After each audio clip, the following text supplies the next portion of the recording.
जय मसीह के दोस्तों, क्या आप ज़िंदगी में कोई ऐसा डर जो आपको अंदर ही अंदर खा रहा है? शायद आपके करियर की चिंता, पैसों की तंगी, कोई पुरानी बीमारी या फिर एक गहरा अकेलापन। बाइबल में एक ऐसा अध्याय है जिसे राजा दाऊद ने तब लिखा जब वह खुद अपनी ज़िंदगी में सबसे मुश्किल दौर से गुजर रहे थे। भजन संहिता 23।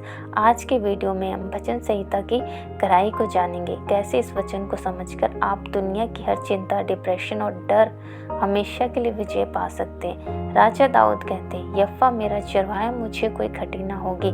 ज़रा सोचिए, राजा दाऊद खुद एक राजा है, उनके पास धन दौलत सेना की कोई कमी नहीं, फिर भी उन्होंने यह नहीं कि यहोवा मेरा राजा है, यहोवा मेरा सेनापति। उन्होंने कहा यहोवा मेरा चरवाहा। क्यों?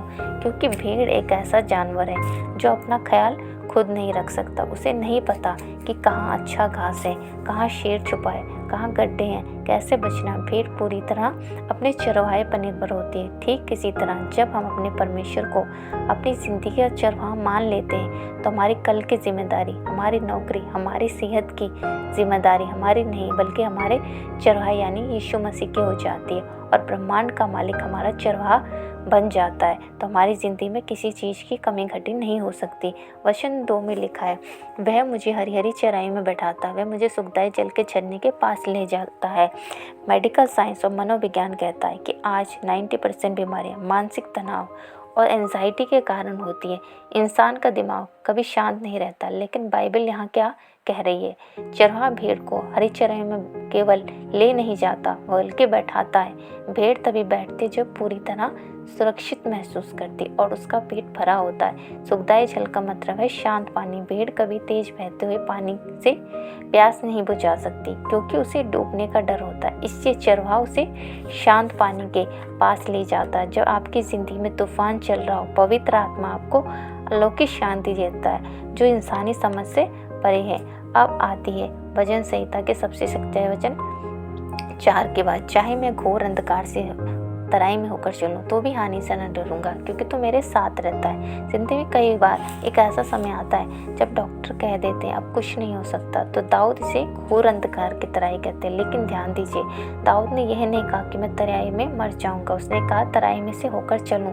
यानी यह मुश्किल दौर आपकी ज़िंदगी की आखिरी मंजिल नहीं, आप इससे बाहर निकलेंगे। वचन 5, तू मेरे सताने वालों के सामने मेरे लिए वेच बिछाता है, तूने मेरे सिर पर तेल मलाया, मेरा कटोरा उमड़ा। जब शैतान या दुनिया के लोग को नीचा दिखाते हैं, ताने मारते हैं या परमेश्वर ने कहा, तब मैं आपको छिपकर नहीं बल्कि उन्हीं के दुश्मनों के सामने ऊंचा पद पे बैठाकर सम्मानित करूंगा। चरवाहा भेड़ के सिर पर तेल क्यों मलता है? क्योंकि गर्मियों में कीड़े मकोड़े भेड़ के कान और नाक में घुसकर उसे परेशान करते हैं, जिससे भेड़ चिड़चिड़ी होकर अपना सिर पत्थर पर मारने लगते हैं। चरवाहा जब तक उसके सिर पर तेल लगा देता है तो कीड़े फिसल जाते हैं। ठीक इसी प्रकार पवित्र आत्मा का तेल आपके दिमाग पर होता है, आपके जीवन में होता है, तो दुनिया के बकवास, लोगों के ताने और शैतान के गंदे विचार आपके दिमाग के अंदर घुस नहीं पाते। आखिरी वचन, निश्चय भले गुणा मेरे साथ साथ बनी रहेगी, मैं यहोवा के धाम में सर्वदा वास करूंगा। दोस्तों, अगर आज का वचन यीशु आपका चरवाहा है, आप मान लेते हैं, अगर आप यीशु मसीह को अपना चरवाहा मान लेते हैं तो डिप्रेशन, असफलता आपकी ज़िंदगी को छोड़ना ही पड़ेगा। आपकी चिंताओं को उसके हाथों में सौंप दीजिए। अगर आपने इस वीडियो में अपने परेशान दिल को शांति पाई है तो कमेंट में यहोवा मेरा चरवाहा ज़रूर लिखें। God bless you.